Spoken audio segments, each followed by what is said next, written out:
اسلام کے سنہری دور میں حضور اقدس کے زمانے میں ایک بہادر مجاہد رہتے تھے جن کا نام حضرت خالد بن ولید رضیہ اللہ تعالی عنہ تھا۔ آپ کو شیسیف و اللہ یعنی اللہ کی تلوار کے لقب سے جانا جاتا ہے۔ آپ کی زندگی ایمان کامل اور غیر متزلزل حوصلے کی ایک روشن مثال ہے۔ اسلام قبول کرنے سے پہلے حضرت خالد بن ولید قریش کے ایک عظیم فوجی ماہر تھے جو رسول اکرم کے مخالفین میں شامل تھے۔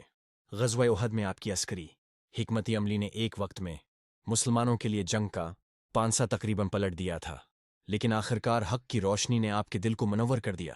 جب آپ نے رسول اللہ کا خط پڑھا تو فوراً کلمہ شہادت ادا کیا اور اسلام قبول کر لیا۔ اس کے بعد آپ نہ صرف نبی کریم کے صحابی بنے بلکہ اسلامی تاریخ کے سب سے عظیم سپاہ سالاروں میں شمار ہونے لگے۔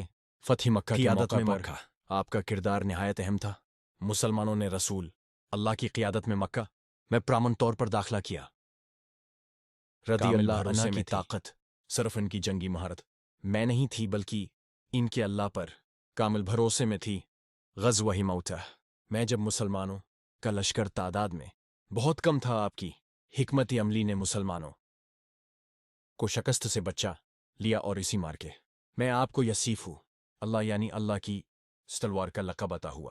حضرت خالد بن ولید رضی اللہ عنہ کی شخصیت عاجزی، تقوی اور اسلام کی خدمت کے جذبے سے معمور تھی۔ فتوحات کے دنوں میں بھی آپ ہر کامیابی کو اللہ کی طرف سے ہی منسوب کرتے اور کبھی غرور اور تکبر کو قریب نہ آنے دیتے۔